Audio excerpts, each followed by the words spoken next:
السلام علیکم دوستو، ہمارے ساتھ جڑے رہنے کے لیے آپ کا بہت بہت شکریہ۔ دوستو، کرولس عثمان کے ٹریلر نمبر 113 میں آپ نے دیکھ لیا ہوگا کہ سلطانہ اور نئے سرداران کو اپنے پاس جمع کر لیتی ہے تاکہ وہ عثمان کو کمزور اور اس کی طاقت کو ختم کر سکے، کیونکہ سلطانہ کو یہ پتہ چل چکا ہوتا ہے یہ عثمان نہ تو بازنطین، نہ تو روم، نہ ہی کسی اور کے ہاتھوں میں آنے والا ہے۔ دوستو، ٹریلر میں یہ بھی دیکھا گیا تھا کہ عثمان بے کہتے ہیں کہ ان کی تعداد باقی تمام سرداروں کی تعداد سے 5 گنا کم ہوتی ہے۔ اس بات کا اندازہ آپ اس میپ سے لگا سکتے ہیں اور واضح طور پر دیکھ سکتے ہیں کہ عثمان کی قبیلے کی تعداد بہت ہی کم ہوتی ہے، جبکہ کراسی اور گرمیان ان کی تعداد بہت زیادہ ہوتی ہے اور انہوں نے زیادہ رقبہ گھیرا ہوتا ہے۔ آگے اس ویڈیو میں ہم دیکھیں گے کہ سلطانہ ان سرداران کو کیوں بلاتی ہے، لیکن اس سے پہلے اگر آپ نے ہمارے چینل کو سبسکرائب نہیں کیا تو برائے مہربانی سبسکرائب ضرور کر لیں۔ دوستو، جیسا کہ ہم نے آپ کو پچھلی ویڈیوز میں بتایا تھا کہ سلطانہ ان سرداران کو اس لیے بلاتی ہے تاکہ وہ عثمان کو کمزور کر سکے،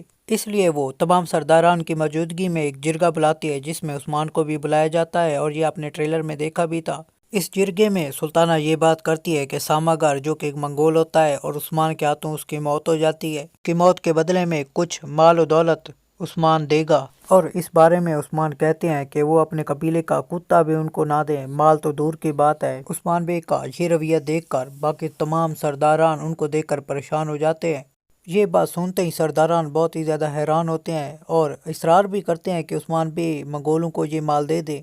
بلکہ دوسری طرف یہ عثمان کو دھمکانے کی بھی کوشش کر دیتے ہیں، اور یہ بھی محسوس ہوتا ہے کہ سلطانہ کے کہنے پر یہ تمام سرداران اکٹھے ہو کر عثمان بے پر بہت ہی زیادہ تنگی کرنے والے ہوتے ہیں۔ جبکہ دوسری طرف یہ بھی دیکھا گیا تھا کہ اولف اپنے سپاہوں کے ساتھ مل کر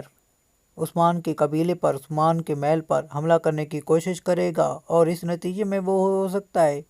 کہ کچھ حد تک کامیاب بھی ہو جائے، کیونکہ ٹریلر میں آپ نے یہ بھی دیکھا ہوگا کہ بازنطینی اور اولف آپس میں مل کر عثمان کے محل تک پہنچ چکے ہوتے ہیں، اور جہاں تک ہمیں معلوم ہوتا ہے تو اس تمام کام میں سرداران، سلطانہ اور باقی سب مل کر عثمان کے خلاف سازش کر رہے ہوتے ہیں تاکہ عثمان کی طاقت کو ختم کیا جا سکے، لیکن عثمان اسی جرگے میں جارحانہ انداز پیش کرتے ہیں، اور جو منگول ساماگار کی موت کا بدلے میں مال لینے کے لیے آیا ہوتا ہے اس کا سر قلم کر دیتے ہیں، اور جس کے خون کے دھبے سلطانہ کے منہ پر بھی چلے جاتے ہیں۔ اب قسط نمبر 113 میں یہ بھی دیکھنے کو ملے گا کہ آگے کیا ہوتا ہے اور سلطانہ کیا حکمت عملی اپناتی ہے۔ اب یہ بھی دیکھنا ہوگا کہ عثمان اب اس مشکلات سے کیسے نپٹیں گے۔ تو ہمارے ساتھ جڑے رہنے کے لیے آپ کا بہت بہت شکریہ۔ ہمارے چینل کو سبسکرائب ضرور کر دیں، لائک کا بٹن پریس کر دیں۔